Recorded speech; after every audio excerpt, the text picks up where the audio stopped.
আমি আসলে সবসময় মনে করি যে কোনো অঙ্গনেই আসলে যখন আমাদের সুযোগটা হয় বাংলাদেশকে ইন্টারন্যাশনালি রিপ্রেজেন্ট করার, ওইটা আসলে অনেক বড় একটা অ্যাচিভমেন্ট। আর সেই জায়গা থেকে আলী নিয়ে আদনান এবং ওর পুরো টিম অফিশিয়ালি যখন সিলেক্টেড হয়েছিল, সেটাই আমার জন্য ছিল অ্যাওয়ার্ড, আমাদের জন্য সেটাই অ্যাওয়ার্ড ছিল।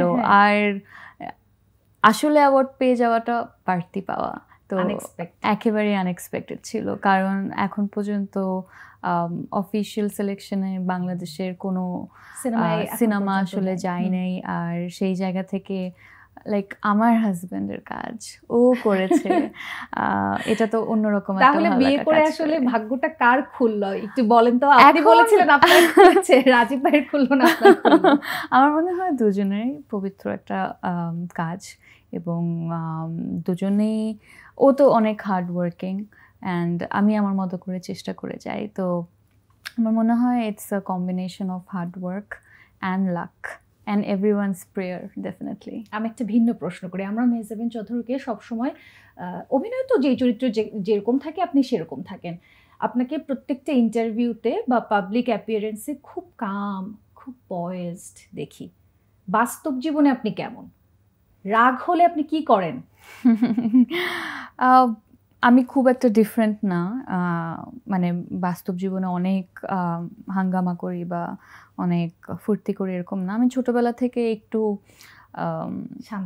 শান্ত, ওই দিকেই আসলে একটু বেশি। আর অনেক রাগ হলে যেটা করি, অনেক রাগ হলে আমি আসলে কথা বলতে পারি না, তো তখন আমার আসলে একটু নিজস্ব সময় লাগে। তো রাগ হলে অনেক মানুষ অনেক উত্তেজিত হয়ে যায়, চিৎকার চেঁচামেচি করে, বাট আমার টাইপটা আসলে ওরকম না।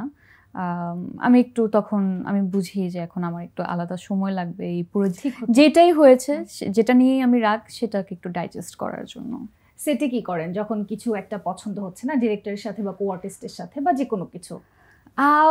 আগে তো এরকম অনেক অসংখ্য কাজ হয়েছে যেখানে অনেক কিছুই আসলে আমার ভিশনের সাথে মিলছে না, বাট আমাদের কাজ করে যেতে হয়েছে because of a lot of limitations.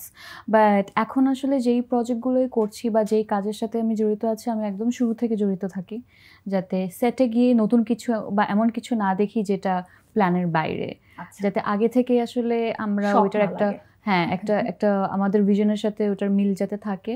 এবং এখনকার পুরো টিমগুলোই আসলে এত গুছানো, যারাই কাজ করছে, তো ওরকম কোনো শকিং এলিমেন্ট এই মুহূর্তে বা ইন মাই রিসেন্ট পাস্ট এরকম কিছু দেখি নাই। বাট ইউ নেভার নো, কিছু তো একটা হয়ে যেতে পারে। অবশ্যই না, আমরা চাই ব্যাড কোনো এক্সপিরিয়েন্স না হোক।